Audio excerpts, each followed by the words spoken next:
Come, let me pack up the place like there is no tomorrow. SocaSaySo, Skinny Fabulous, we inside. I am very impressed by your songwriting prowess. When did you learn that you know how to write songs? No, I've always written all of my material. So the question is, when did I realize that I'd be comfortable writing for other people? You know what? Any remix or any project I took on with the likes of a Marshall Montano, I wrote it. So from 2010 when we did Charge Up, with the We Power Levels Up, Push Your Rugs and Flux Them Up, which was his parts. I wrote his parts.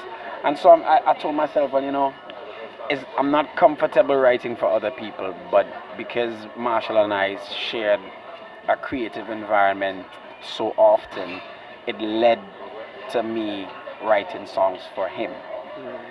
And by extension, other people sort of always checked me to write for them. But it is, for me, I am less of a songwriter and more of an artist, and I am more of a friend to Marshall than his songwriter. You understand? So it's not that you could really just check me and ask me, hey, how much do you charge to write a song? It's not really like that, you know what I mean? But as long as we share a creative environment and a space, I think I am in that zone where I can write for others.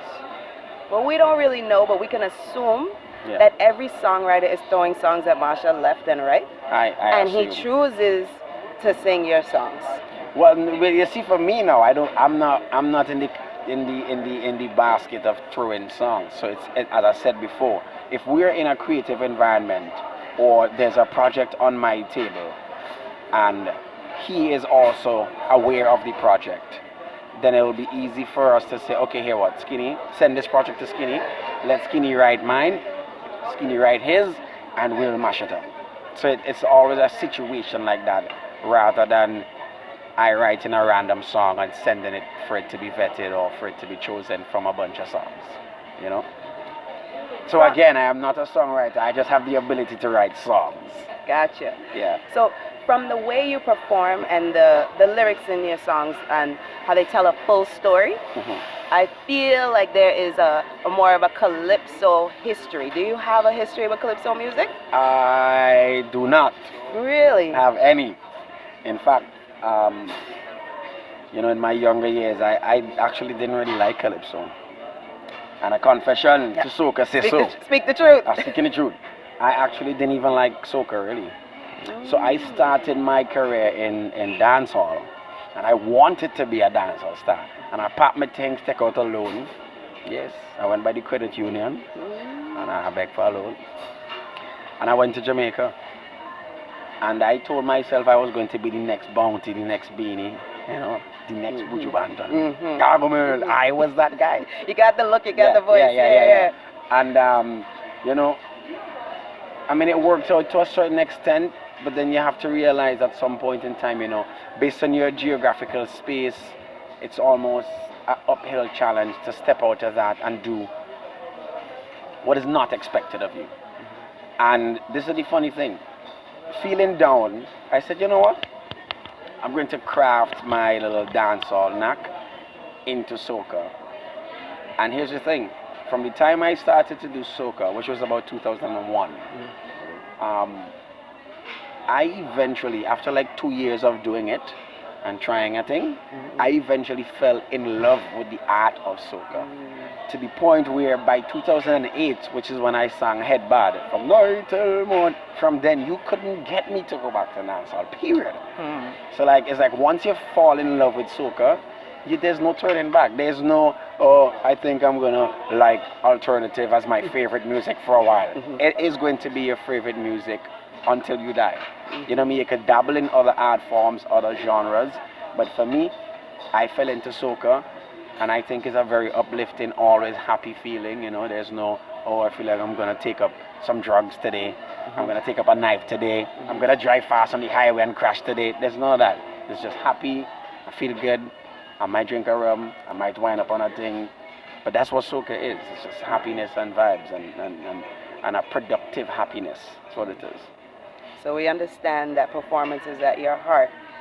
The vibe you give off when you touch that stage is amazing. Yeah. I have never ever seen you touch a stage and seen a bored crowd. Yeah. What is it to get you to that level? I'm from a place called St. Vincent. Just I take take a a sip. drink to that. I'm from a place called St. Vincent, and we have a very uncommercialized, organic, very raw, very natural type of celebration when we do carnival. As in, we still go to fetes in sneakers and socks and things because we know we're not going to wear our best and our most expensive designer clothing to a fete because we know by the time we leave that fete, the clothes are going to be no more. The clothes are going to be mashed up. You know what I mean? So I come from that sort of environment where fetting is about behaving very bad. It's not about going and it's not a runway. It's not a chance to take selfies.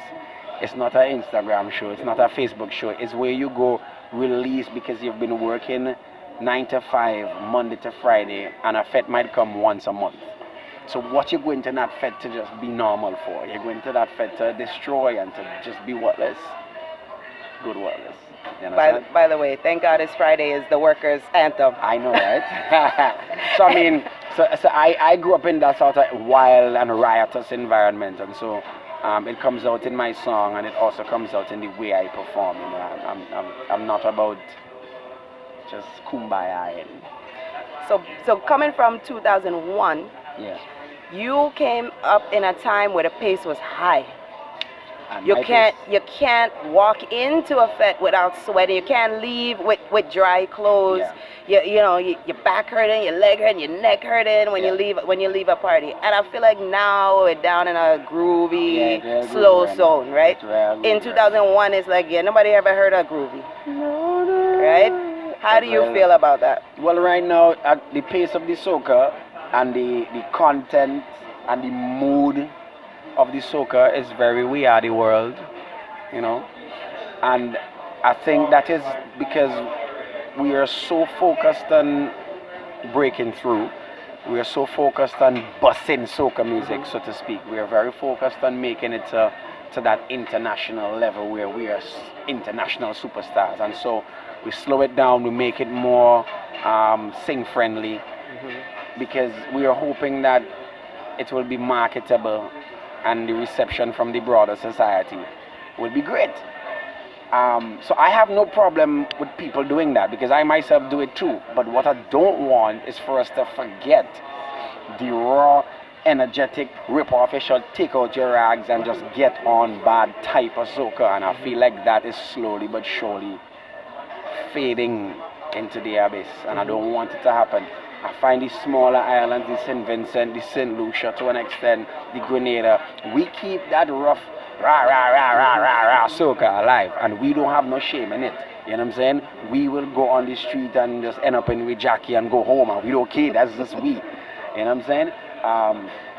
But I have no problem, and this is a question I'm normally asked. You know, what do you think about the oversaturation of groovy power and the techno infusion and all that thing? I have zero problem with it as long as we don't make or we don't allow power soca and raw jump across the stage type soca to die. Excellent. Excellent. Excellent. Well, thank you for your time. You done?